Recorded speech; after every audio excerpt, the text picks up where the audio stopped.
नैसर्गिक शेतीकडे जायचंय, तर आत्ताच्या कंडिशनमध्ये आपण डायरेक्ट नैसर्गिक शेतीकडे जाऊ शकतो का? याबद्दल मी जे वेगवेगळे प्रयोग माझ्या शेतामध्ये करतोय, ते प्रयोगमध्ये मला त्याच्यातून अजून जाणून घ्यायचंय, समजून घ्यायचंय आणि ते मी समजून मग मी बाकी आपल्याला या YouTube व्हिडिओच्या माध्यमातून पुढे जाऊन सांगणार आहेत, की त्या गोष्टी कशा होतात किंवा काय होऊ शकतं आणि काय नाही होऊ शकतं. हे सांगण्यासाठी किंवा हे आपल्या सर्वांना समजण्यासाठी मी माझ्या शेतामध्ये हे असे वेगवेगळे प्रयोग करत असतो. मग असाच प्रयोग मी या शेतात केला आहे. ही आपण नवीन डाळिंबाची लागवड केलेली आहे. आता ही लागवड करत असताना मी लागवडीच्या वेळेस फक्त 2-2 मुठा असं आपण घरच्या घरी तयार केलेलं शेणखत, जिप्सम, बोन मील, तंबाखू डस्ट मिक्स करून कुजवलेलं फक्त तेवढंच खत भरलेलं होतं आणि ते खत भरल्यानंतर फक्त पाणी दिलंय. त्याच्यानंतर एक ह्युमिकची ड्रेंचिंग केली नाही किंवा ह्युमिक सुद्धा सोडलं नाही. कुठलंच बाहेरचं विकतचं औषध आणून आपण सोडलेलं नाहीये. त्याच्यानंतर फक्त पाणी चालू आहे. ना कुठली फवारणी केली, ना कुठलं औषध दिलं, काहीच नाही. नैसर्गिक पद्धतीने झाडं आहेत. थ्रिप्स मावा असेल, बुरशी असेल, याच्यावर आपण कुठलंही काही औषध फवारणी सुद्धा केली नाही. मुळी वाढीसाठी किंवा झाडाच्या वाढीसाठी सुद्धा आपण काही केलं नाही. म्हणजे असं केल्यानंतर सुद्धा आपण झाडे मोठे होऊ शकतात, वाढू शकतात, झाडांना फुटवे निघू शकतात.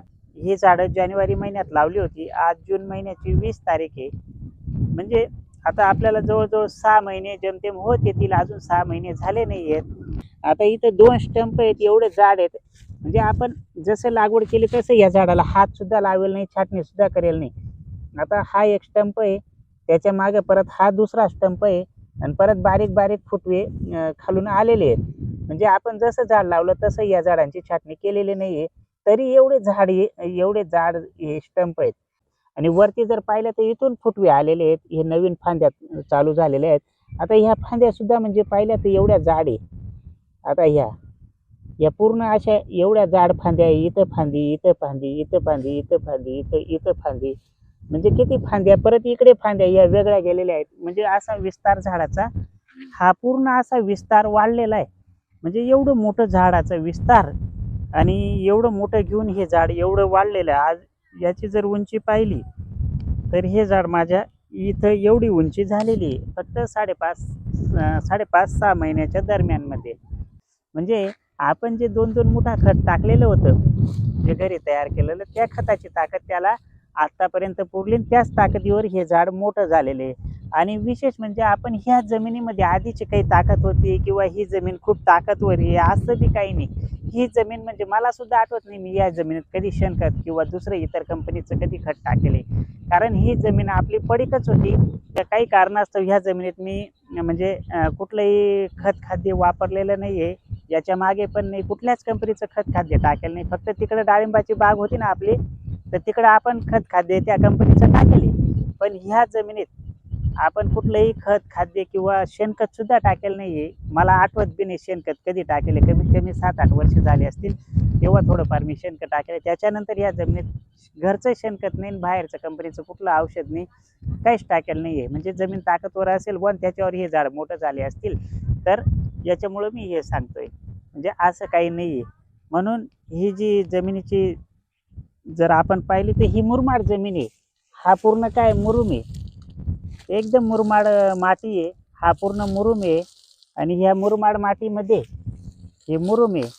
हा मुरमाड जमीन आहे. हा इकडचा भाग म्हणजे इथून इकडे जी ही जमीन आहे ना, हा मुरमाड जमीन आहे. हा मुरमाड भाग आहे. म्हणजे अशा जमिनीमध्ये, मुरमाड जमिनीमध्ये ऐन उन्हाळ्यामध्ये एवढा कडक उन्हाळा असताना अशा पद्धतीने कुठलंही औषध, खत, ह्युमिक ॲसिड सुद्धा सोडलं नाही, तरी एवढे फुटवे येऊ शकतात, एवढ्या फांद्या जाड होऊ शकतात. अशा पद्धतीने झाड डवळू शकतं, अशा पद्धतीने झाड बनू शकतं. नैसर्गिक जो मातीमध्ये जे खनिजे असतील, जे काही तत्व असतील, ते तत्व झाडाने घेतलेले आहेत आणि नैसर्गिक पद्धतीने ही झाडाची वाढ झालेली आहे. आणि जर मी ह्या झाडाची छाटणी जर केली असती, तर हेच छाटणी म्हणजे हे जे जेवढे या जाड काड्या वाढलेल्या आहेत, या जर निघून गेल्या असतात तर हेच अजून वरती जाड झाले असतील. याची उंची एवढी झाली असती फक्त 5.5 ते 6 महिन्यात. आणि आपण इथं या डाळिंबामध्ये आंतरपीक म्हणून वांगे पण लावलेली होती आणि हे वांगे पण लावलेले आहेत आणि ते पण पूर्ण 100% कुठलंही खत, औषध विना वांगे लावलेले आहेत आणि एकदम शुद्ध नैसर्गिक पद्धतीने त्यांना वांगे पण आलेले आहेत आणि ते वांगे आपण घरच्या घरी केलेले आहेत. आता हे जर झाडं पाहिले ना, हे पूर्ण हे पूर्ण असे जर झाडं पाहिले, हे नैसर्गिक पद्धतीने या झाडांची वाढ झालेली आहे आणि आता ह्या झाडांची मी छाटणी करणार आहे. म्हणजे आता आपण काय केलेलं आहे, हे मध्ये असा बांध टाकलेला आहे आणि तिथून हा अर्धा जो भाग आहे पूर्ण लावलेला आहे. तर त्या तिथून तर असं पूर्ण तिथपर्यंत आपण हे डाळिंबाची झाडं लावलेली आहेत. अशा पद्धतीने हे झाडं आपण लावलेली आहेत. आता पूर्ण या झाडाचा विस्तार काढणार आहे मी आणि जो मेन स्टंप पाहिजे तो स्टंप ठेवणार आहे. बाकीचे हे पूर्ण छाटणी करून झाड पूर्ण मोकळं करून घेणार आहे. आता तिकडून इकडं इथंपर्यंत छाटणी करून आणलेली आहे. आता इथून इकडे छाटणी आपली बाकी आहे. तर अशा पद्धतीने आपली हे झाड तयार झालेले आहेत. आता म्हणजे एवढे 3-3, 4-4 स्टंप खालून आलेले आहेत. एवढे जाड स्टंप आहेत. हा पण एवढा जाड स्टंप आहे, इकडं पण एवढा जाड स्टंप आहे. म्हणजे अशा पद्धतीने 5.5-6 महिन्यात आपले झाडं तयार झालेली आहेत. झाडांचा एवढा विस्तार, फुटवे आपोआप आलेले. म्हणजे आपल्याला बऱ्याच वेळेस काय वाटतं, जे नवीन शेतकरी मित्र आपले डाळिंबाची लागवड करतात त्यांना असं वाटतं की डाळिंब लागवड करणे म्हणजे भयंकर खर्च करणे, सुरुवातीपासून खूप जादा लक्ष देणे, खूप औषधं सोडणे, ह्युमिक सोडणे, पांढरी मुळी वाढवणे, हे सोडा ते सोडा, हे ड्रिपने सोडा, ती ड्रेंचिंग करा. म्हणजे अशा खूप ड्रेंचिंग ड्रिपने सोडा, औषधं सोडावे लागतात आणि असा भरपूर खर्च करावा लागतो. आणि त्याच्यामुळे ते नवीन लागवड करणारे शेतकरी हे घाबरून मग भरपूर औषधं सोडत असतात आणि भरपूर मग खर्च होत असतो. 5.5 ते 6 महिन्यामध्ये कमीत कमी झाडाच्या 2 छाटण्या झालेल्या पाहिजे होत्या आणि आपण एक सुद्धा छाटणी केलेली नाहीये. आता मी जर याची सुरुवातीला छाटणी केली असती तर हा एवढा विस्तार वाढला नसता आणि जे झाडाचं अन्नद्रव्य हे मेन स्टंप आणि मेन काडीलाच मिळालं असतं. आपल्या मेन काडी बनून मेन स्टंप बनून झाडाची वाढ अजून झाली असती. पण हा एवढा विस्तार वाढला म्हणजे फुटवे वगैरे आपोआप होतात. म्हणजे कुठलं औषध दिलं, कुठलं खत दिलं किंवा पांढरी मुळीसाठी आपण काहीतरी ह्युमिक किंवा काही सोडलंच पाहिजे असा विषय कधीच राहत नाहीये. म्हणजे याच्यावरून ह्या गोष्टी लक्षात येतात. आता याची पांढरी मुळी जोरदार चालू आहे म्हणून झाडाचा विस्तार झालेला आहे. आणि आपण जे खत टाकलेलं आहे घरच्या घरी, शेणखत, जिप्सम, तंबाखू, बोन मिल, तर याची ताकद 5.5-6 महिने पुरते. म्हणजे आपण एक वेळ जर डोस भरला तर 6 महिन्यापर्यंत तो डोसची ताकद पुरते. म्हणजे असं आपल्याला याच्यावरून पण लक्षात येतं.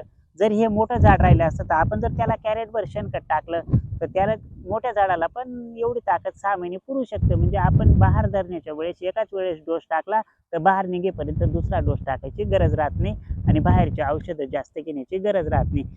लागवड केल्यापासून मी जे हे नैसर्गिक पद्धतीने घरच्या घरी खत तयार करून आपल्या घरचेच खतं वापरून आणि कुठलेही बाहेरचे खतं औषधं न घेता, जास्त फवारण्या न घेता, हे जे मी लागवडीपासून डाळिंबाचे झाड तयार करतोय याच्यात आम्ही जे अनुभवतोय किंवा मी जे समजून घेतोय, मग याच्यातून आपण नैसर्गिक शेतीकडे कशी वळू शकतोय हे मी याच्यातून जाणून घेतोय. आणि त्याच्यासाठी या वेगवेगळ्या प्रयोगातून मी वेगवेगळे अनुभव घेतोय आणि जसा जसा मला अनुभव येत जाईल तसा मी तो तुमच्याबरोबर शेअर करेल, तुम्हाला सांगेल. आणि आपण कमी खर्चामध्ये औषधमुक्त आणि नैसर्गिक शेती कशी करू शकतो याचे मी स्वतः माझ्या शेतामध्ये अनुभव घेईल, प्रयोग करील. त्या केलेल्या प्रयोगातून जो काही अनुभव येईल तो अनुभव मी नक्कीच तुमच्याबरोबर शेअर करेल. धन्यवाद.